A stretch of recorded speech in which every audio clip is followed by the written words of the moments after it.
Notre protocole d'échauffement est simple. Effectuez 1 minute par mouvement, puis prenez 30 secondes de récupération. Répétez chaque exercice pendant 1 minute. Vous êtes enfin prêt pour les exercices du jour.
Aujourd'hui, c'est la séance de récupération active dans Tic Tac Form et Yantel va ravir vos papilles avec une recette gourmande. Je vais vous préparer des truffes au chocolat à la Christophine et au schrob. Voici les ingrédients pour réaliser cette recette.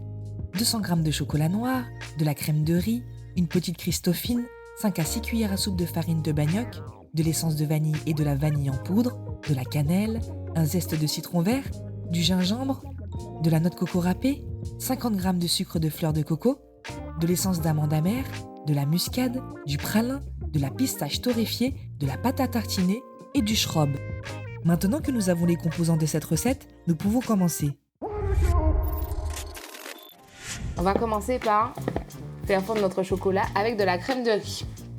Alors, on va laisser fondre notre chocolat à feu doux avec la crème de riz. Et une fois qu'il aura bien pris, on va pouvoir le mettre au frais pour qu'il le prenne le plus rapidement possible au froid. Deuxième étape, les Christophines. Yantel les mixe avec un peu d'eau à l'aide d'un bras plongeant. Maintenant que la Christophine est mixée, Yantel ajoute le chocolat fondu avec la crème de riz et mélange le tout. La Christophine, qui a des vertus très intéressantes pour la santé, se marie avec toutes sortes de préparations, aussi bien sucrées que salées.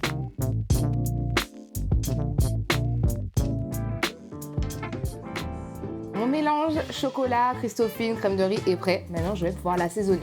Pour ce faire, Yantel ajoute à sa préparation un bon bouchon d'essence de vanille, une cuillère à café de vanille en poudre, un bouchon de shrub. Nous rappelons que l'abus d'alcool est dangereux pour la santé, à consommer donc avec modération. Je continue avec le sucre, donc sucre de fleur de coco. Avec ceci, vous rajoutez donc de l'essence d'amande amère, pareil comme la vanille, de la cannelle en poudre, de la muscade, donc noix de muscade je préfère parce que c'est beaucoup plus authentique. Un zeste de citron vert Et un tout petit peu de gingembre pour rajouter un peu de peps à votre préparation. Vous mélangez.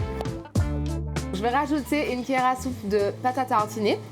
Prenez une pâte à tartiner bio de préférence. Voilà, ce sera juste pour ajouter donc un apport pour l'onctuosité et bien sûr pour le goût noisette. Vous mélangez et après on le réserve au frais. Maintenant que j'ai retiré notre préparation au chocolat du congélateur, je vais rajouter un petit peu de farine de manioc pour tenir le tout et commencer mes truffes. Alors bien sûr, quand vous rajoutez la farine de manioc, vous dosez. Comme ça vous permet justement de gérer au mieux la texture. Il ne faut pas que ça soit trop dur. Vous voyez, la texture est très consistante, elle est même très lourde. Vous allez verser dedans donc un petit peu de pistache torréfié, un petit peu de pralin ici, parce que ça se ressemble. Et là, on va mettre le noix de coco râpé.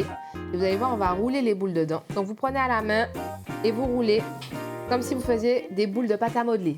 Voilà, une première boule. On est parti pour la suite. Et on continue notre petite boule, notre petite truffe.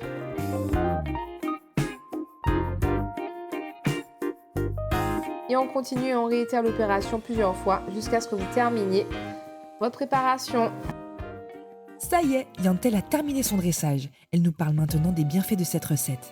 Les bienfaits de cette recette sont vraiment très intéressants parce que nous avons des truffes au chocolat qui sont beaucoup plus intéressantes pour la santé parce que nous mettons de la Christophine dedans. La Christophine est un aliment local qui contient beaucoup de vitamine C, donc une vitamine antioxydante qui va limiter le vieillissement prématuré des cellules, qui va booster votre système immunitaire et en plus de ça, c'est un légume qui est riche en fibres, donc forcément qui va favoriser un meilleur transit intestinal.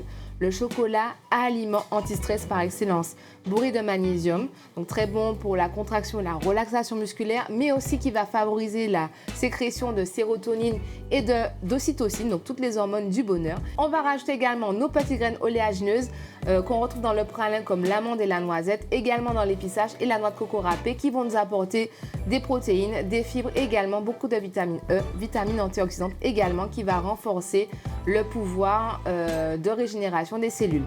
Donc voilà, comment se régaler tout en santé et bien sûr la petite note de gourmandise, le shrub. Bien sûr, n'oubliez pas surtout de bien manger pour bien vivre. Aujourd'hui, nous reprenons l'entraînement avec Gino qui nous a concocté de nouveaux exercices destinés à travailler le cardio et la sangle abdominale, les sky et les sit-up. Mais n'oublions jamais qu'avant toute séance de sport, le corps doit être mis en condition par un bon échauffement. Votre protocole d'échauffement est simple. Effectuez 1 minute par mouvement, puis prenez 30 secondes de récupération. Répétez chaque exercice pendant 1 minute. Vous êtes enfin prêt pour les exercices du jour. Allez, c'est parti pour le cardio avec les sky. Vous êtes debout, le dos droit, les abdos gainés et vos pieds sont à la largeur de vos épaules.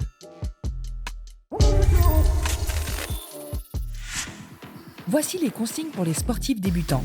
Effectuez un pas vers l'avant, réalisez une élévation du genou puis revenez en position initiale. Alternez ensuite le mouvement. Vos bras effectuent un mouvement de balancier tout au long de l'exercice. Ils sont tendus vers le haut puis redescendent vers la hanche.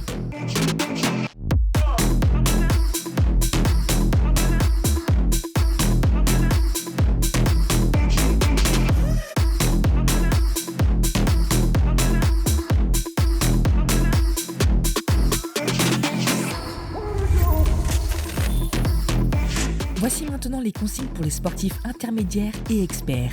Effectuez les déplacements vers l'avant à un rythme soutenu en vous accompagnant de vos bras.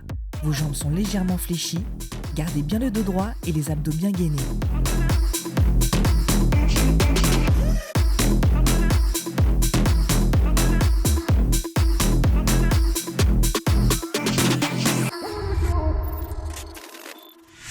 Passons maintenant au deuxième exercice de la semaine, les sit-up, destinés à travailler le grand droit et la sangle abdominale. Voici les consignes d'exécution pour les sportifs débutants. Vous êtes allongé sur le dos et vos bras sont tendus vers le haut. Enroulez votre buste et allez chercher la pointe de vos pieds en réalisant une belle expiration. Pensez à garder vos abdos bien gainés, revenez ensuite en position initiale.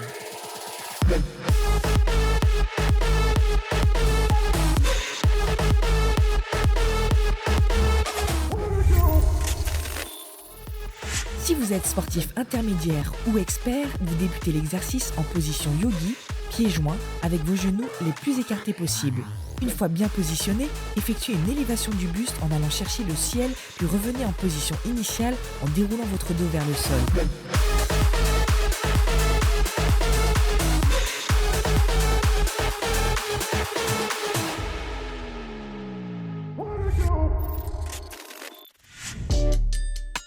Passons maintenant au protocole d'entraînement lié à ces exercices. 1 minute de sky, 30 secondes de pause, puis 1 minute de sit-up, puis 30 secondes de pause. Continuez l'enchaînement de ces exercices jusqu'à atteindre 5 minutes d'effort. Une fois les 5 minutes d'effort atteintes, vous avez réalisé un tour. Les débutants feront un tour, les intermédiaires 2 tours et les experts 3 tours.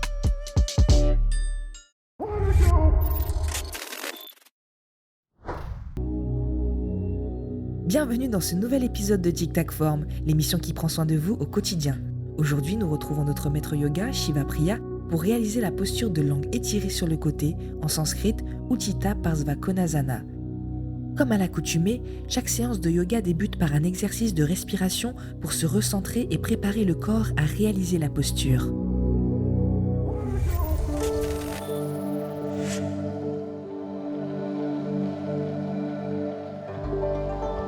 En position assise en tailleur, vous vous centrez et respirez en conscience par le nez. Faites une respiration ventrale plusieurs fois, puis une respiration complète avec le ventre et la poitrine. Le dos reste toujours bien étiré afin que votre diaphragme ne soit pas écrasé.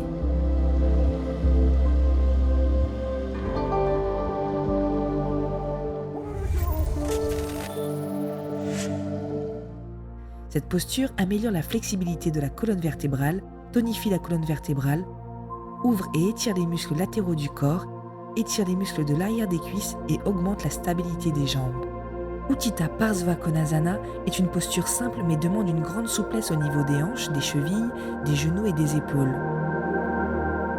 Dans cette posture debout, le bassin est tourné vers l'avant, il est parallèle au plan frontal du corps. Il existe aussi plusieurs variations de cette posture à effectuer en fonction de l'évolution de votre pratique.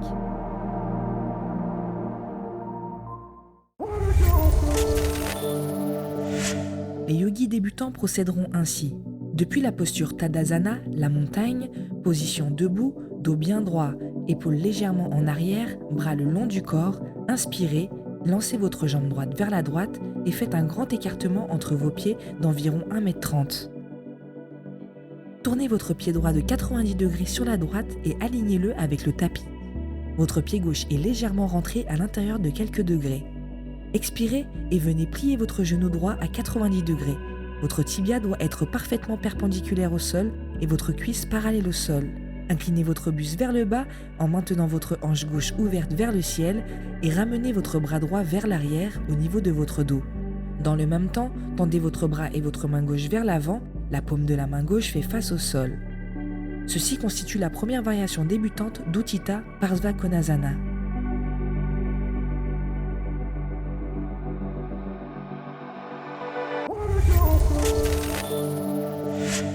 Depuis la posture Tadasana, la montagne, position debout, dos bien droit, épaules légèrement en arrière, bras le long du corps, inspirez et lancez votre jambe droite vers la droite et faites un grand écartement entre vos pieds d'environ 1,30 m.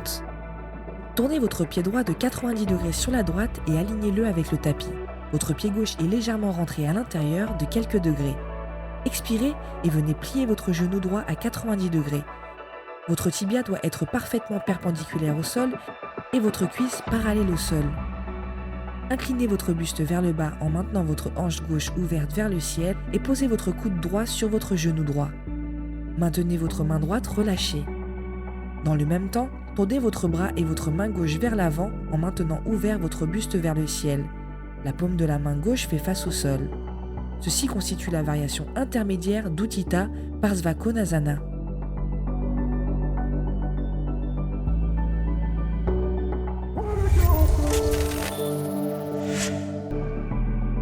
Pour continuer à vous diriger vers la posture finale, venez poser votre main droite sur le sol bien à plat à côté de votre pied droit. Votre aisselle est posée sur votre genou. Votre corps dessine une parfaite ligne droite du bas de votre pied gauche jusqu'au sommet de votre main gauche. Maintenez bien l'extérieur de la plante du pied gauche ancré au sol pour bien maintenir ouverte votre hanche étirée vers le haut.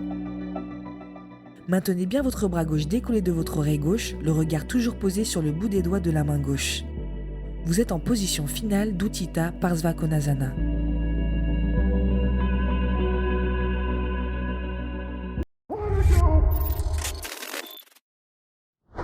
Aujourd'hui, nous reprenons notre entraînement avec Gino et ses deux acolytes, Gaël et Laurie. Comme à l'accoutumée, vous le savez, il est fortement déconseillé de réaliser une séance de sport sans échauffement. Alors nous vous proposons le protocole d'échauffement de Gino. Votre protocole d'échauffement est simple. Effectuez 1 minute par mouvement, puis prenez 30 secondes de récupération. Répétez chaque exercice pendant 1 minute. Vous êtes enfin prêt pour les exercices du jour. Allez, c'est parti, on commence par travailler la sangle abdominale et le cardio avec les overjacks. Voici les consignes pour les sportifs débutants. Votre dos est droit, vos abdos bien gainés, vous êtes en position gainage, vos coudes au sol en appui sur la pointe des pieds. Une fois positionnés, effectuez un déplacement latéral de vos jambes, puis revenez en position initiale.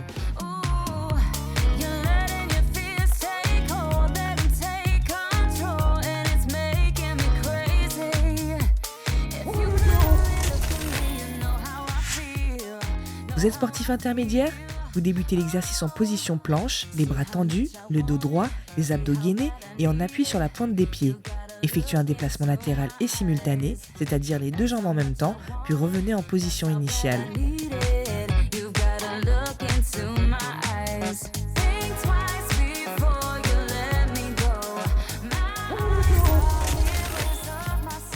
Les experts débutent l'exercice de la même façon que les sportifs intermédiaires. Effectuez un déplacement latéral des deux jambes en simultané, puis revenez en position initiale. Puis effectuez une pompe triceps en gardant le dos bien droit et les abdos bien gainés.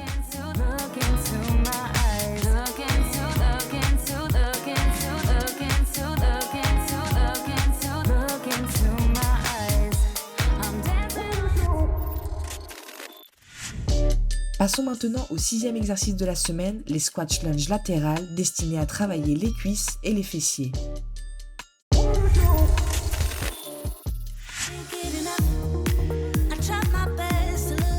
Vous débutez l'exercice debout, dos droit, abdos gainés et vos pieds sont à la largeur de vos épaules.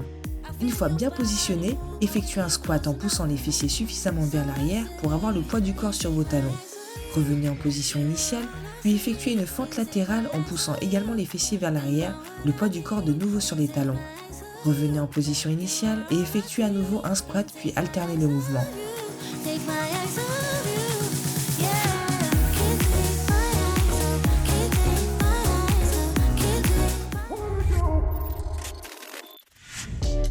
Passons maintenant au protocole d'entraînement lié à ces exercices. 1 minute d'overjack, 30 secondes de pause, puis 1 minute de squat lunge latéral, puis 30 secondes de pause. Continuez l'enchaînement de ces exercices jusqu'à atteindre 5 minutes d'effort. Une fois les 5 minutes d'effort atteintes, vous avez réalisé un tour. Les débutants feront un tour, les intermédiaires 2 tours et les experts 3 tours. Voilà, Tic Tac Form c'est fini pour cette semaine. Retrouvez l'ensemble de ces exercices sur la page Facebook de Tic Tac Form. Quant à nous, on se retrouve la semaine prochaine pour de nouveaux challenges. À lundi!